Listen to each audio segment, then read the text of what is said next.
Okay. Our group goal is to collect and analyze data on land values, specifically in Amsterdam. How does each factor impact land value? And does Amsterdam's CBDs, or central business districts, follow the spatial patterns as predicted by the bid rent theory? These are two questions that we will try to answer in our analysis of the data we collect. The five main factors that we found to determine land value are the distance to the center of the central business district as predicted by the bid rent theory, the number of amenities present, and in our study we looked at number of amenities within 1 kilometer, and the number of negative externalities also within 1 kilometer, accessibilities of the land, and the characteristics of the house. So in this slide I'll be talking about how cities become polycentric. Cities like New York City and Amsterdam are designed monocentric in the beginning, which means that they only had one city center. But as cities grow, just like in the 20th century, they become polycentric, which as a result, they will have more than one city centers. So when a city becomes polycentric, it is a good indicator that its economy is booming and the population is increasing. So I have noticed that each city centers have its own functions, such as tourism, transportation hub, business district, and cultural centers. There are two main important city centers in Amsterdam, which are the Centrum and Zuidas. The Centrum is known for its tourist attractions like the Anne Frank House, and it also has important transportation hubs such as the Amsterdam Central, which is a train station and a ferry point. And in the Centrum, there's a lot of coffee shops, souvenir shops, bars, and restaurants. Zuidas is also another main city center and is developing. It has a strategic advantage because it's close to the Schiphol Airport. So there are also minor city centers in Amsterdam which also contribute to the economic activities, like areas like Amstel Business Park, Amsterdam Science Park, Sloterdijk, and former NDSM wharves. So each of the locations specializes in different sectors. Like the Amstel Business Park, it also has the office of LinkedIn. Amsterdam Science Park is where science and innovation meets and people get to discuss what to do. And Sloterdijk is also another business center. And former NDSM wharves, which is now a cultural center. It is where people will get to know about different cultures, and it will help them make them more tolerant. Amenities are understood as the set of public and private goods and services which generate positive externalities for the residents as well as for visiting population. There are natural amenities and constructed amenities. An example for a natural one is moderate temperature, and examples for constructed amenities are restaurants, shops, or public areas. Nowadays, the most valued amenities include cultural and entertainment activities, such as coffee shops, art galleries, parks, or buildings of architectural importance. There are many amenities in Amsterdam, mostly close to the city centers. We observed shops, restaurants, and public areas. The more amenities are present at a certain area, the higher land values are. This will be discussed later on more in detail. So we use hedonic pricing model when we want to know whether the house characteristic contributes to the land value or not. Here, the perfect house characteristic should be contains type of house, number of bedrooms, parking ratio, total square feet, year built, near to train, consumer price index, food service, and also fitness center. How to use it is by using regression, of course, and for the facilities like food service or fitness center, we can use dummy variable to count it. But in Dutch housing market, 47% came from rental housing market, which 90% all of them are regulated by the government, and the regulation is individual rent support, social housing project, and of course the fiscal rule. So in conclusion, in Amsterdam we cannot use hedonic pricing model for all of type of housing market, because the hedonic pricing models only applies to the owner occupied house.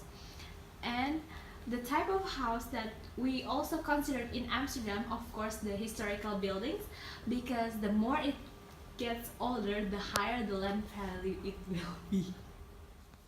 As for the accessibility factors, it explains how accessible the properties are in terms of how the surrounding roads and the public transportation routes could interconnect different places, and as well as the distance from them to the properties, and also the distance from several urban amenities to the properties as well. As for to know how accessibility impacts the land values, there are 3 study cases taken for example. The first study case talk about how ring road will impact the land values.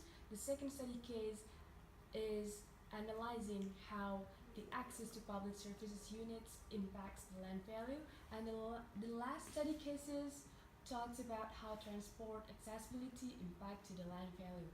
And all of the 3 study cases have the same result, which is all of those 3 factors will give positive correlation to the land values, which means the closer they are to the properties and also how they could interconnect from places to places, it makes the land value higher.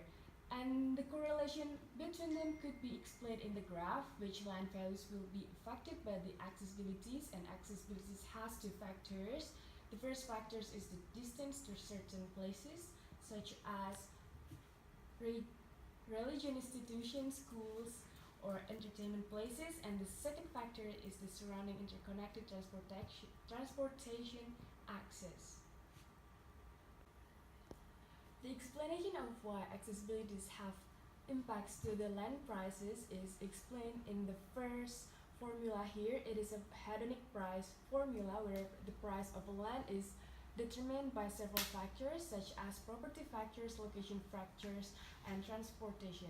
And especially for accessibilities, it can be explained in these 2 graphs where the further it is from certain places, the distance, the price will be lower.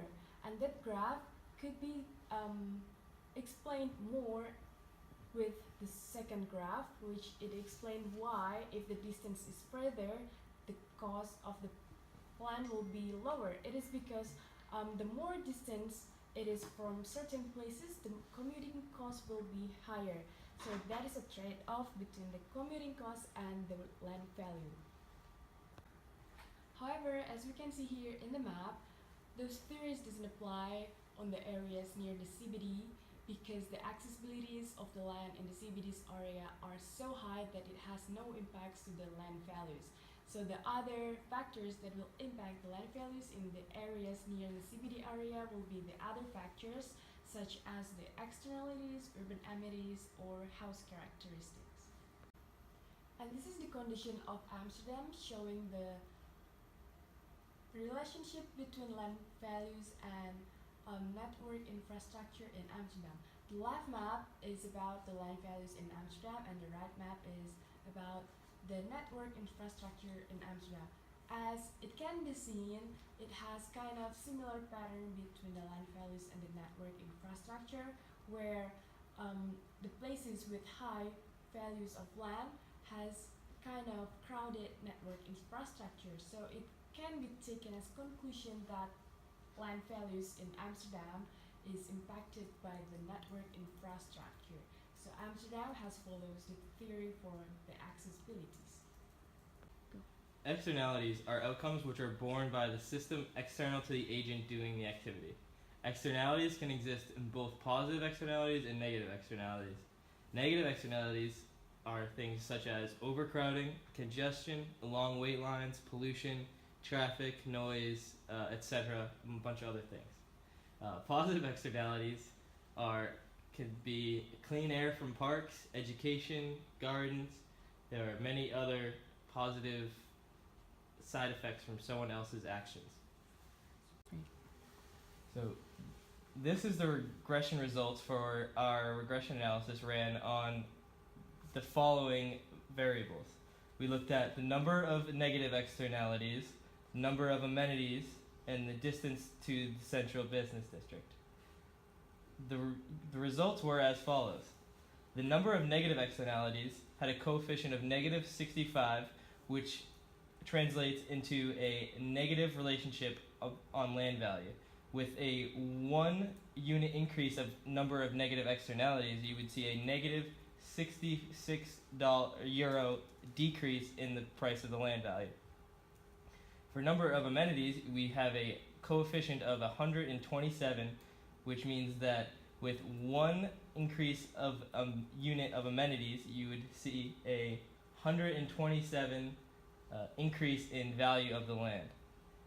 And for the distance to the center, our coefficient is negative 68, which means that for 1 kilometer increase from the center, we would see a negative €68 decrease in land value.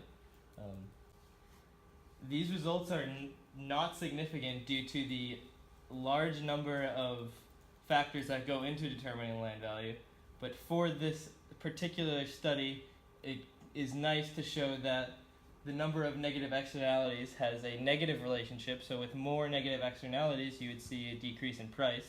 It also shows that with more amenities, you would have a higher price for land value. And then it would also validate the bid rent theory, which states that as you move further away from the center, your value of land will decrease. And that is shown through the coefficient of the distance to the center, which is negative 68, which validates the prediction of the bid rent theory. And that concludes our presentation. Thank you for watching. Goodbye. Bye.